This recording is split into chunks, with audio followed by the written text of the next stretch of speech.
नमस्कार दोस्तों, स्वागत है आपका आपके channel talks on cooking oil by PK पे। तो चलते हैं आज की वीडियो में, देखते हैं क्या है मार्केट आउटलुक। तो जैसा कि आप जानते हैं, सबसे पहले हम डिस्कस करेंगे ग्लोबल ऑयल प्राइसेस मूवमेंट क्या है, सीआईएफ रेट क्या कोट हो रहे हैं, स्पॉट प्राइसेस क्या है, उसके बेसिस पे कंज्यूमर पैक की कॉस्ट क्या है, और इंपोर्ट कॉस्ट जो सीआईएफ में रेट होती है उस हिसाब से इंडिया में क्या कॉस्टिंग आ रही है, और हमारा फ्यूचर पीछे 24 आवर्स 48 आवर्स में क्या क्या न्यू डेवलपमेंट है।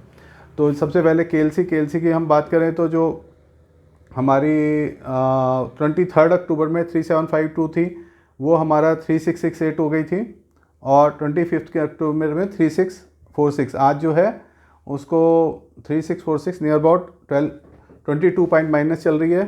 सी बॉट हमारा जो है नियर अबाउट 9 पॉइंट प्लस चल रहा है, और जो बेसिस पॉइंट है वो घट के अब 1100 पॉइंट के करीब ही रह गए हैं।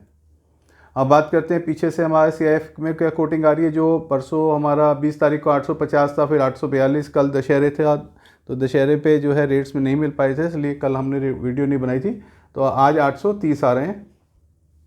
मार्केट कल भी कुछ डाउन हो गया था और कुछ आज डाउन हुआ है, तो दोनों का इम्पैक्ट एक साथ ही आ रहा है।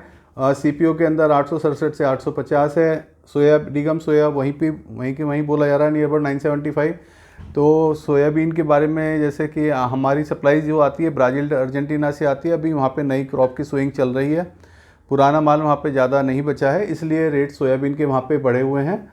और यूएस के अंदर जो ऑलरेडी ही रेट वहाँ पे $250-300 प्लस रहते हैं, इसलिए वहाँ से माल सप्लाई नहीं हो पाता है। सन ऑयल ने मार्केट 920 के अंदर थोड़ा काम हुआ था 2-3 दिन पहले, अब फिर 930 दोबारा से बढ़ा के बोला जा रहा था। तो इसको हम कह सकते हैं पाम ऑयल का सेक्टर थोड़ा सा डाउन है, जबकि डीगम सोया सन ऑयल के अंदर रेट्स मेंटेन होके चल रहे हैं। अब इसका बात करते हैं मस्टर्ड के अंदर। तो मस्टर्ड में 50 पैसे डाउन बोला जा रहा है पीछे 2-3 दिन के रेट के मुकाबले। सोयाबीन रिफाइंड में भी 1 रुपये डाउन है। आरबीडी 80 रुपये 50 पैसे बोला जा रहा है, नियर अबाउट 1.5 रुपये किलो डाउन है। सन ऑयल 88.5 1 रुपये किलो डाउन है। कॉटन 89 87.5। राइस ब्रान 155 ग्राउंडनट, और 5975 का सेलर है और 5950 का बायर है, इसलिए 5960 लिया है।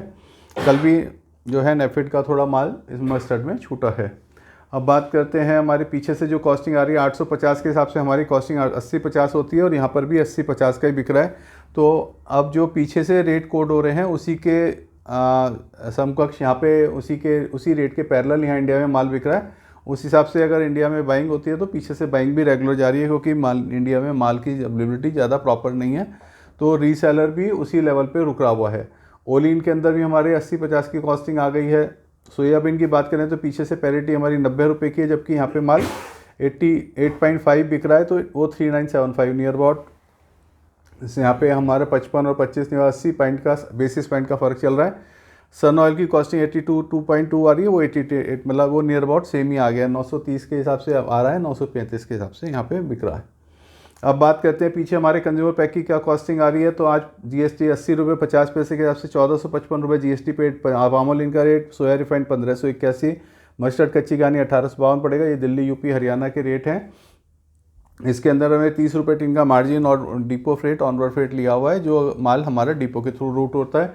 और ये लीटर टीन पाउच बॉटल के रेट यहाँ देख सकते हैं। इसके अंदर राजस्थान में 15 रुपये और गुजरात में हम 25 रुपये कम कर सकते हैं इन रेट्स के अंदर 15 किलो टीन के अंदर। अब बात करते हैं पीछे 24 आवर्स में क्या क्या डेवलपमेंट है। एक तो अराइवल ऑफ सोया थोड़ा सा लेस है इन लास्ट 3-4 दिन से। जो पहले हमारी 8 लाख आ रही थी वो 4, 4.5, 5 लाख पे रुक गई है। जो दशहरा रहता है और दशहरे का अगला दिन रहता है तो वहाँ थोड़ी अराइवल टूटती है, और पहले अष्टमी नवमी थी, तो 4-5 दिन से अराइवल थोड़ी सी कम है, तो उस हिसाब से भी थोड़ा तेज़ी बनी हुई है। नेफेड के अंदर नेफेड ने 4000 टन की कल भी बिड अप्रूव करी है, जो हमारी मंडे को लगी थी, और आज भी वहाँ पे बिडिंग है, उसकी अप्रूवल की पोजीशन कल तक आएगी। चाइना और जो है और अदर कंट्री की जो है वहाँ पे बाइंग जो पाम ऑयल की मलेशिया इंडोनेशिया में काफ़ी कम गई है। तो जो हमारे पास 1 से 25 का डाटा और 120 का डाटा आया है, उसके हिसाब से वहाँ से एक्सपोर्ट की फिगर ज़्यादा इंक्रीजिंग नहीं है। दिवाली की वजह से इंडिया में तो थोड़ी बाइंग गई है, लेकिन और जगह से बाइंग उस हिसाब से नहीं हुई है। तो स्टॉक्स की जो फिगर हमारे पास एंटीसिपेटेड आ रही है अक्टूबर के अंदर, मलेशिया में भी और इंडोनेशिया में भी स्टॉक्स की बढ़ने की उम्मीद है। यही प्रेशर हम केएलसी पे देख पा रहे हैं। मील के प्राइस थोड़ा सा, जो पिछले 2-3 अक्टूबर की बात करें तो $370 के करीब थे। वहाँ पे ये शॉर्ट टन के रेट होते हैं यूएसए के अंदर, जो वहाँ पे जो मैंने आपको पहले भी बताया, जो इसका वहाँ पे सट्टा चलता है। तो शॉर्ट टर्न का रेट $368 का था, वो अब $435 का हो गया। तो short turn near about 900 kilo का होता है, तो आप इसको उस हिसाब से लेके चल सकते हैं। तो नियर अबाउट 20% का मार्केट में इंक्रीज़ आया है सोया मील के रेट पे। तो उसी की वजह से वहाँ पे ऑयल के ऊपर थोड़ा प्रेशर रहा, ऑयल टूटा है क्योंकि क्रशिंग ज़्यादा काफ़ी चल रही है। और सोया ऑयल के रेट ब्राज़ील अर्जेंटीना के मुकाबले पहले वहाँ काफ़ी ज़्यादा बने हुए थे, और मार्जिन्स क्रशिंग में बहुत ज़्यादा है वहाँ पे, क्योंकि वहाँ प्लांट की अवेलेबिलिटी कम है और बायोडीजल में माल ज़्यादा लग रहा है। तो अभी जैसे ही मील का प्राइस बढ़ा हुआ है तो सीबॉट के अंदर ऑयल के अंदर डाउनफॉल आया है। इससे संबंधित मैंने एक थोड़ा सा चार्ट और बनाया था आपको बेसिस पॉइंट को भी समझाने के लिए। अगर मैंने ये जुलाई से लेकर अक्टूबर तक का बनाया, जुलाई में हमारा सीबॉट 67.64 चल रहा था, तब बेसिस पॉइंट हमारे 2200 चल रहे थे। तब हमारा यहाँ 4500 सेंट्स के अंदर के हिसाब से ब्राज़ील अर्जेंटीना से माल आया था। ये हमारा यूएसए का रेट है, ये माइनस करके ये ब्राज़ील और अर्जेंटीना का रेट है। तो बेसिस पॉइंट को माइनस करें तो ब्राज़ील अर्जेंटीना से ही हमारे यहाँ टोटल ऑयल आता है।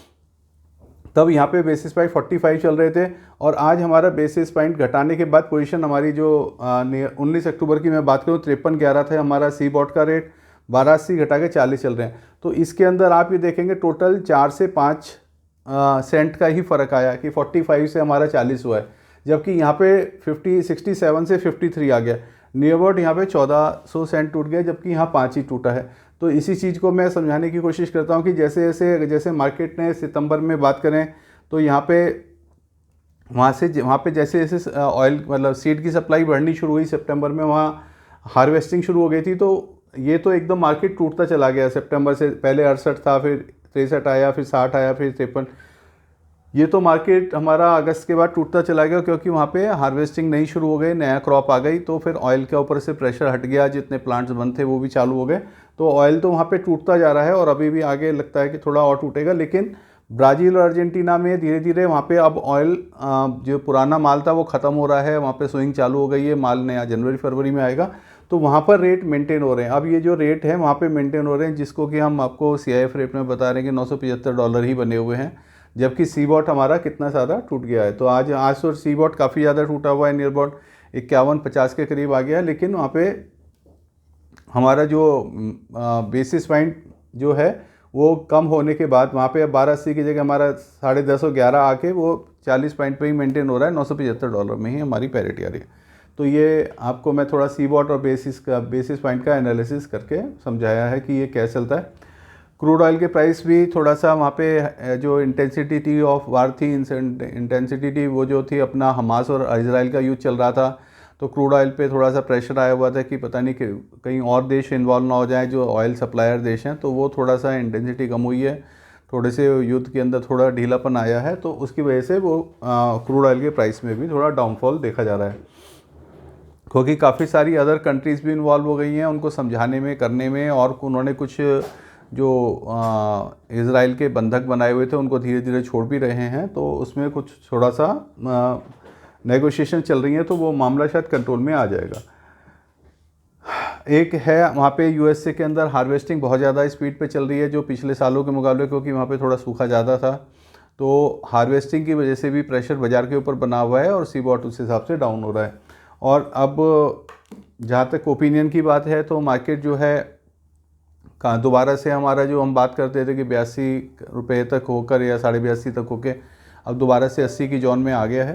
तो अपने को थोड़ा सा कंट्रोल्ड ही बाइंग करें अपने, लेकिन मार्केट में डिमांड है, प्लांट्स की सप्लाईज में आने में देरी हो सकती है, तो थोड़ा जिसके पास रेडी माल होगा वो थोड़ा सा ऊंचा बिक जाएगा। तो अपने माल को जितना भी आपने ऑर्डर किए हुए हैं, जो मंगा रखे हैं, वो मंगा के अगर आप रखेंगे तो उस पर नुकसान कम लगेगा, क्योंकि रेडी में बाज़ार उतना नहीं टूटा है। फिजिकल जो 15 kg टिन का टिन बात करें, पाउच के या बॉटल का, जितना कि पीछे इंटरनेशनल मार्केट में और स्पॉट प्राइसेस के अंदर डाउन आ रहा है। और स्पॉट प्राइसेस के अंदर भी थोड़े से जो सेलर बने हुए हैं वो रीसेलर बने हुए हैं, जिसकी वजह से ज़्यादा डाउन है। अगर कंपनीज़ की बात करें तो उनके रेट अभी भी बढ़कर ही आ रहे हैं।